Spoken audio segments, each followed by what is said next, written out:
metaphor that we got from the When I Was a Muslim. And I would like to talk about the breaking point a little bit. I think yours is the easiest story to tell, so you can go first. So when I realized I wasn't a Muslim, well, like I said, I stopped praying. I was kind of fasting, kind of not, kind of thought God existed, was wearing a hijab, would not drink, no guy stuff.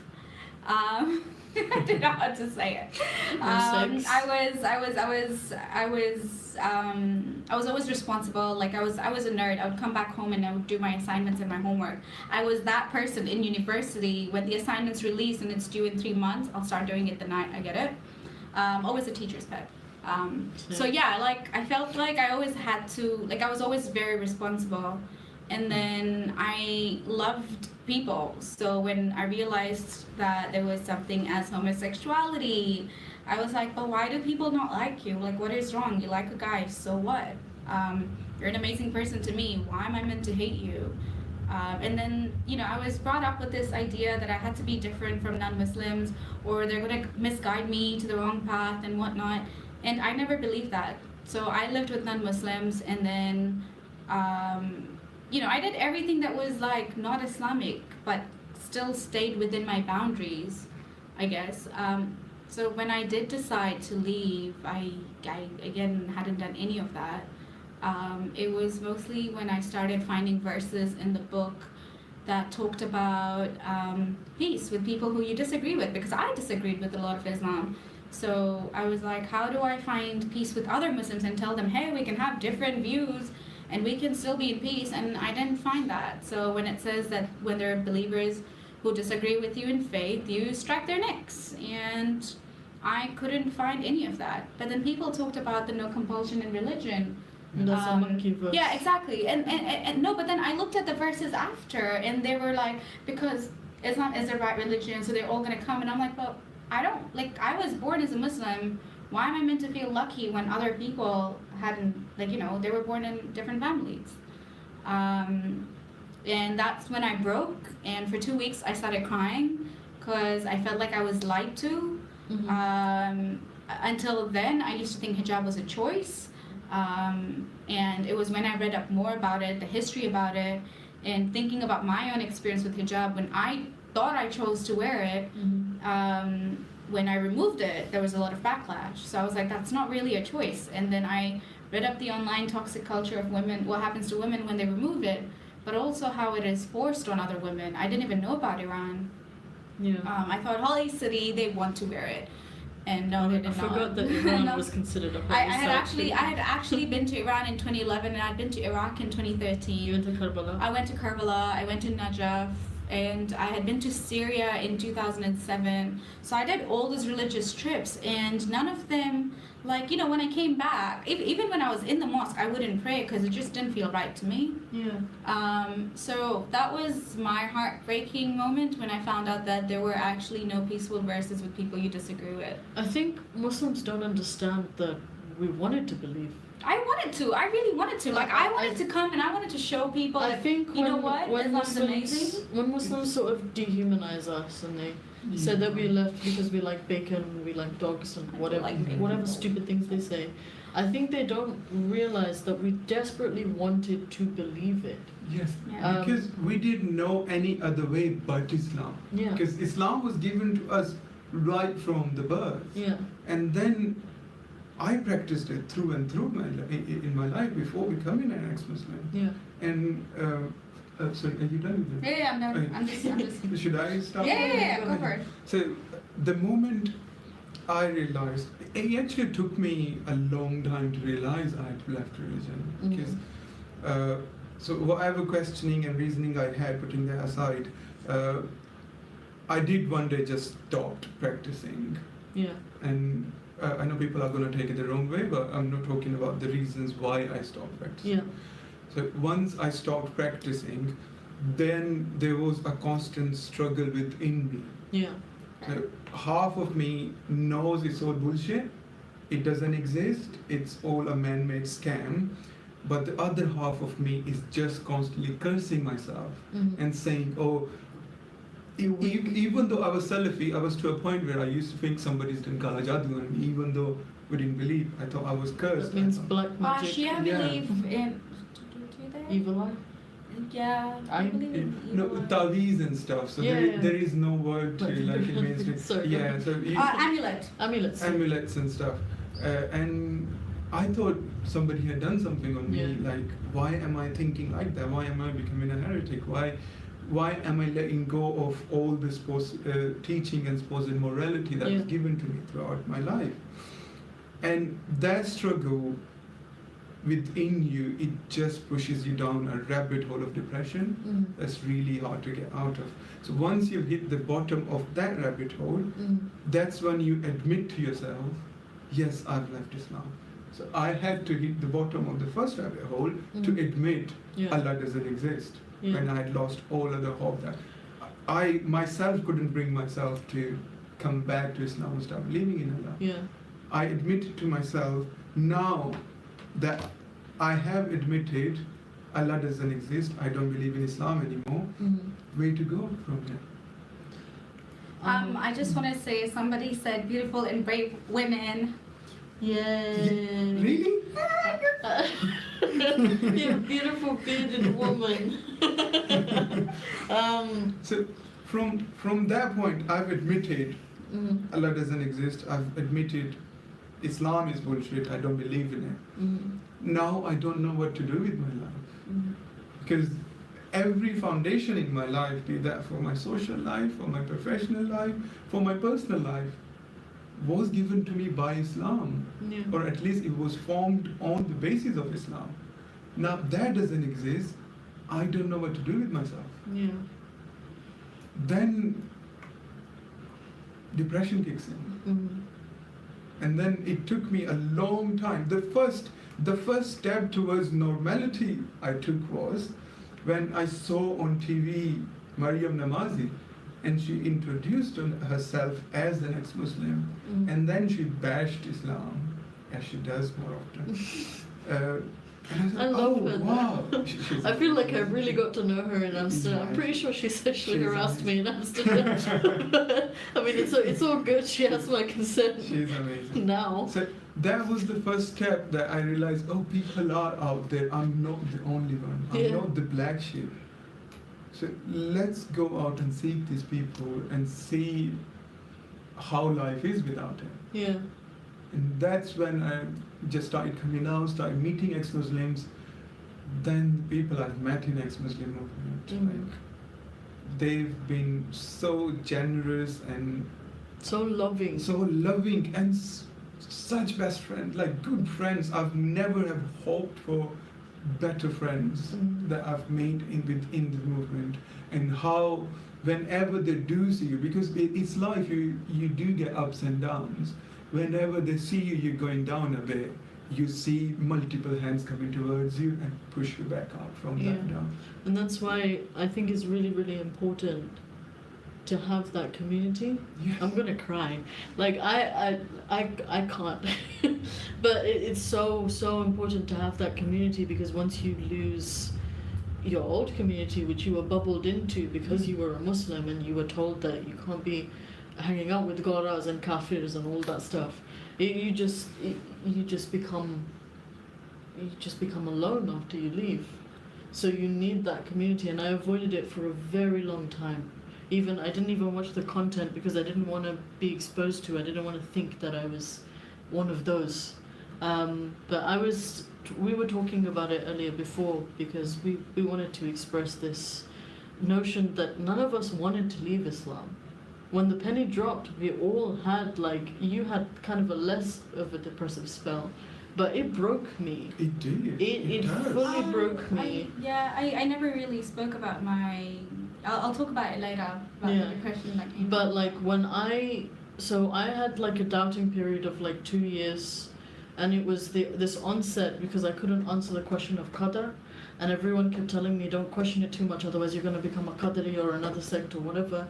And Salafis are kind of like that. You just kind of say Allahu Alam and you go on with your day.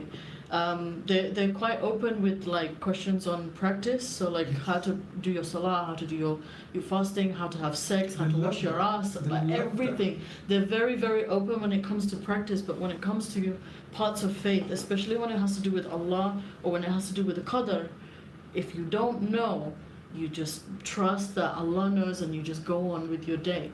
And I had that question in my brain and I just could not get it out of my brain. I asked sheikhs on TV, I asked all my ustads, I asked every single person that I could ask, I asked, and I didn't have the answer. And my question was, if Allah knew that 90% of the human race was going to end up in fire, even the Muslims were going to end up in fire, 73 sects, 72 of them are going to burn in fire, yes. Why would he make them? I like to play a numbers game on that. Go on. Like probability. Yeah. So being a Muslim, let alone like let's not include the whole like population outside of Islam. Yeah. Being a Muslim, you have 1 in 72 chances of finally making in.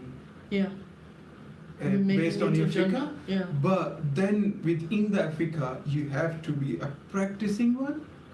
That reduces your chances down even a more. lot more. Because down. there's even Muslims who are practicing who And will then make it to niyyah. Jannah. The niyyah. Niyyah is another thing. Then But niyyah. even Muslims who will make it to Jannah will still spend time in fire. In fire first. So like an average Muslim today has about 1 in a billion chance of going to Jannah. Yeah. Exactly. This is what I always thought about. If it's all true, by the way. Yeah. This is the way I saw hell and heaven. But I wanted to finish my story. Sorry, finish your story. But Stop interrupting us. Damn it, you. Let me speak over you. I'm a man. Yeah, But just I one sec. had that question for about 2 years and I was searching and searching and searching, and I think eventually I sort of gave that up because my life had other priorities. I couldn't just be a thinker. My mother passed away, and that did not shake my faith in the slightest because she was a believer until she died, and it's part of the reason why I'm not an anti-theist. Because religion really did help her like get into a state. What?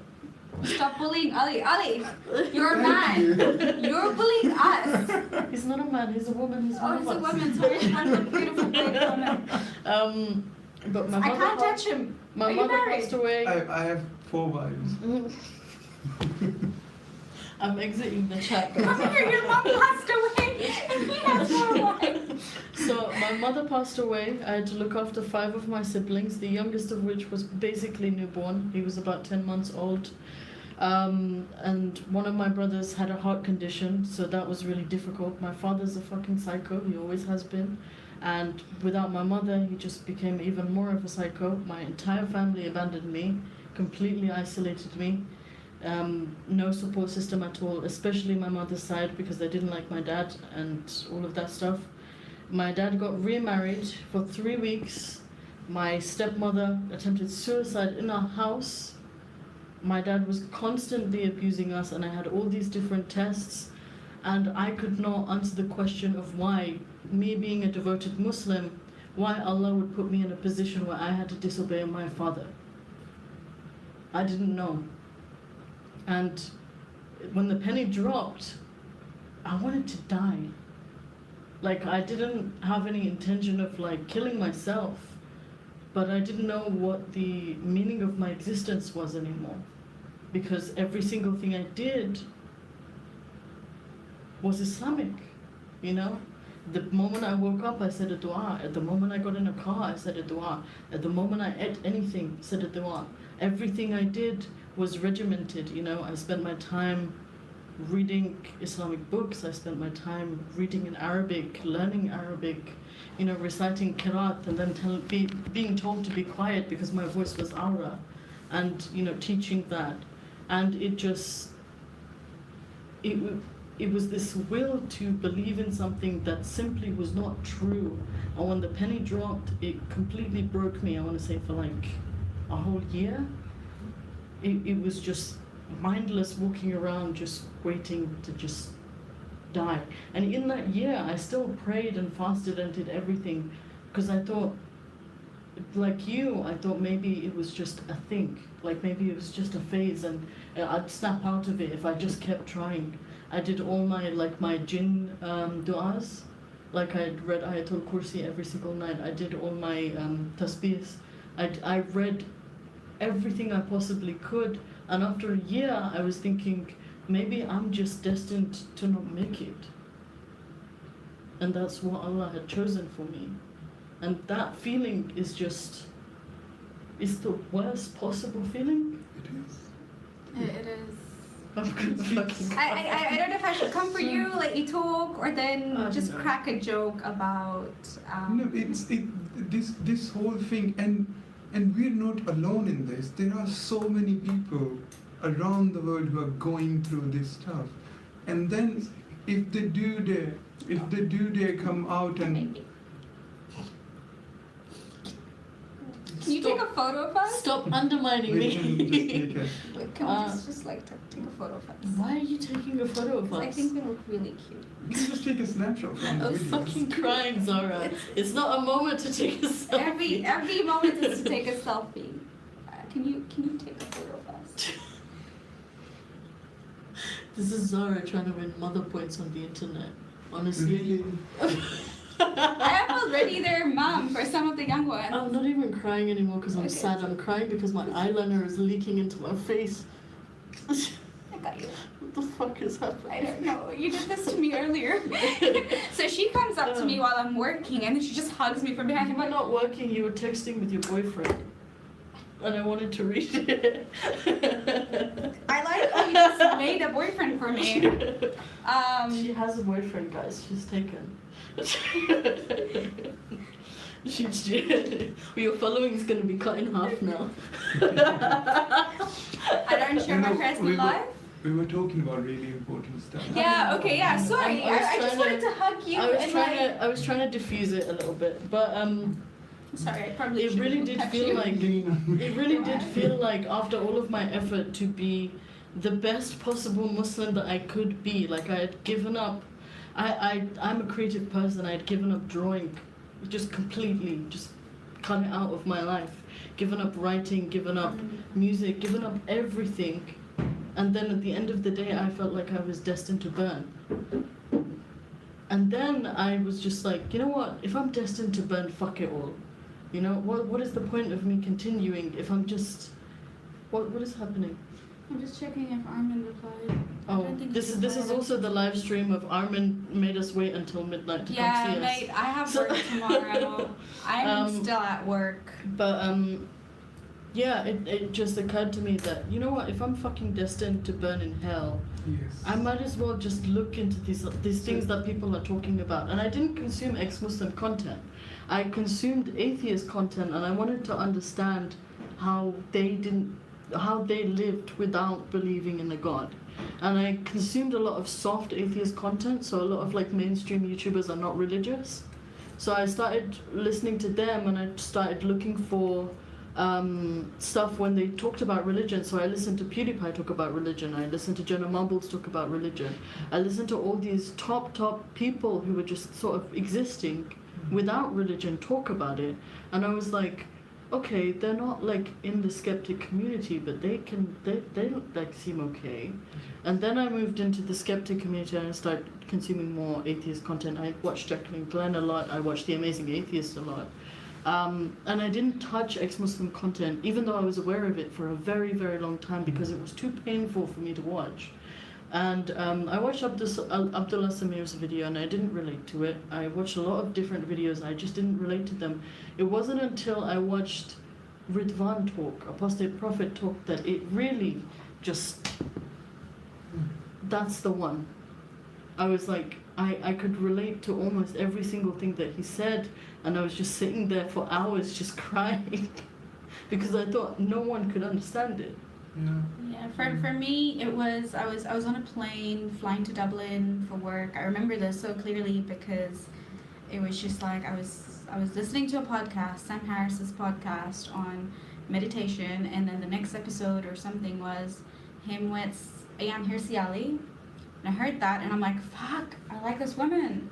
I love And then I heard him with Sarah Hayter. I heard him with Sarah Hayter, and I'm like, oh my god, Sarah and Ayaan are living my life. Like, their experiences are so relatable.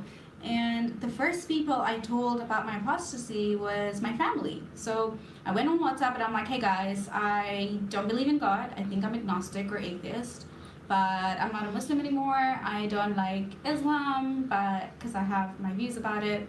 And they're like, what do you mean you don't believe in a God? And I said, it doesn't make sense. And they thought it was a phase. They thought white people were influencing me. But it was only recently, 2-3 months ago, when my dad called me, and he's like, I just wanted to say that I accept you for who you are. And he didn't know the word apostasy, right? So I told him, yes, I'm an apostate. And he's like, what does that mean? And my dad and I speak different languages, so I have to really break down my English in a very simple way. His first language is Swahili. So when I told him that, and he's like, oh, okay, I didn't know a word existed. And, he's like, but why do you have to do your activism? And I'm like, because it's important for me to help other women see the light, or to help other women who are going through this phase to know that they're not alone. We're in this together, and I have felt that. But it took my dad a really long time to understand all of this. And the first thing I told him was, I'm smart, so I wouldn't say something that I don't mean or I haven't researched. So I think I had already enough credibility for my family to then go like, well, if you so strongly think that you're right, then you should do what you feel is right, which was nice. But then it came with a lot of emotional blackmail. Just they didn't even plan to emotionally blackmail me. It just happened very silently and here and there. But when I lost my faith, I had lost my identity. I'd lost my niece. And when I lost my niece and I already had no faith, I was like, who the fuck do I pray to now? She's dead. She's gone. Where is her body? And that's when I fell into deep depression, because I lost somebody I had only met twice in my life, but loved her so much. And she was 4. And I didn't know where to go, and I was like, well, fuck this shit. A God doesn't exist because she died. She had done nothing wrong. And I could have lost my brother and my other niece in that incident, but I didn't. And then people were like, oh, alhamdulillah, at least the others were safe. And I'm like, no, I just lost my 4-year-old niece. And I was going through so many identity crises that I didn't even want to look at content. The only thing that actually put me back in shape was reading a lot of books on science. I read a lot of Buddhist books. I read a lot of self-help books on negotiating better for deals, because that's how I cope. I need to work. And I had a Muslim psychiatrist, which was really hard because he wouldn't let me blaspheme, because I was always on my toes, because I'm like, what if he kills me? What if he hurts me? What if he tells anyone? I had the opposite, actually. Really? I had a Muslim therapist, and he was really, really... Really? He really, really helped me get over it. Really? My psychiatrist, he was nice, but I was really scared of hurting people's feelings or them getting aggressive, because I'd already received a lot of death threats. I'd already received a lot of people being very snarky at me and my family. So my depressive phase was mostly overruled by me just engaging in a lot of work. So that's when I started Faithless Hijabi, because it gave my life a lot of meaning to hear from other ex-Muslims, to establish a community, to help other people. I had better control on my mental health to then help other Muslims who came to me with mental health issues, because nobody would listen to them. They didn't want somebody to tell them, go pray, because they tried praying. They were doing everything right, and just that one would drive me fucking crazy. So go and pray, as if I'm not doing that 5 times a day already. Trust me, I have helped so many Muslim girls who are now ex-Muslims because of the same thing. When they came to me and I wouldn't say go pray, and they're like, how are your strategies working when I have prayed, I fast, I do everything right, I wear hijab, I don't sin, I don't have a boyfriend, I don't drink, why am I still being punished and going through mental health issues? And I'm like, let's sit down. Let me tell you a story. God doesn't exist. what It's you were not a praying. story, No, that's I was gonna say, let me tell you a story. What? Or everything that you've noticed in life. I've just saw Zara's been messaging from my account. You were talking. What did she say? Zara I just want Zara all. loves you all. And Ali Malik is saying Zara loves you. Yeah, sorry, that was me. But yeah, it was. I think what Muslims really forget, guys. Can we all look at the camera because I need to say an important message. Sorry. Everybody, camera, come closer. So, I'm gonna cut part of this video because I'm gonna post. I can't believe this is live streamed. I could never do it if it wasn't live streamed. If you guys do it if you didn't have moral support. Yeah, and like if you guys know me, I hate cameras. I hate talking to the camera. You should see Zara's prep before a video. She takes like 40 minutes just to look at the camera.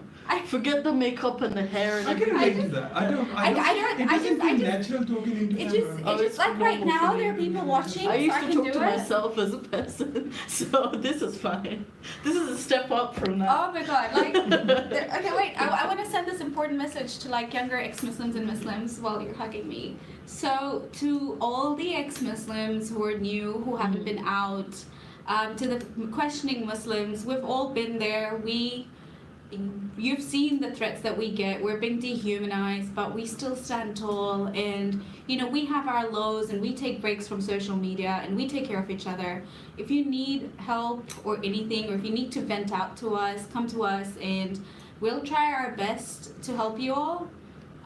There's so many people. Reach out to any ex-Muslim and tell them, hey, can we chat? I'm going through something. Write a longer message so we know you're authentic and not gonna just... Don't just say hi. Yeah, don't just say hi. Yeah. Yeah. And like, to all the Muslims who have tried dehumanizing us, I think if you actually genuinely spend time with some of us and ask us what led us to leave or why we left, the truth is, all of us here, we're trying to be more religious. We were trying to study Islam so we can tell people that, hey, you're wrong about it and I'm right about it because Islam is this. We were trying to prove to ourselves that what we were doing was the truth. Yeah. And I understand that there are Muslims out there who just, you know, are comfortable, you know, living the way they live. But you made that choice. I feel like we reserve the right to make a choice as well. Yeah, but I also feel like there are Muslims who'll go like, why should I talk on behalf of ex-Muslims to not be executed? It's everybody's right to protect it's everybody's right to protect the civil rights of another human being. Yes. We do not deserve to be killed because we left Islam. And I don't care if we offend your religious feelings. You should also be out there fighting. Religious feelings. That there are. People have... Religion doesn't have feelings, but they have their feelings. I'm sorry. I love mythology. I love Shakespeare. I love Rihanna. But I do not fucking slap someone because someone says they don't like Rihanna. No, but religion isn't that same you guys, thing. like, I was Religion gonna is cut this. personal. I was gonna cut part of this video as like my important message. So Yeah, you can still do that. You can still do that. You can erase us. no, but You're like a I tech love you genius. guys.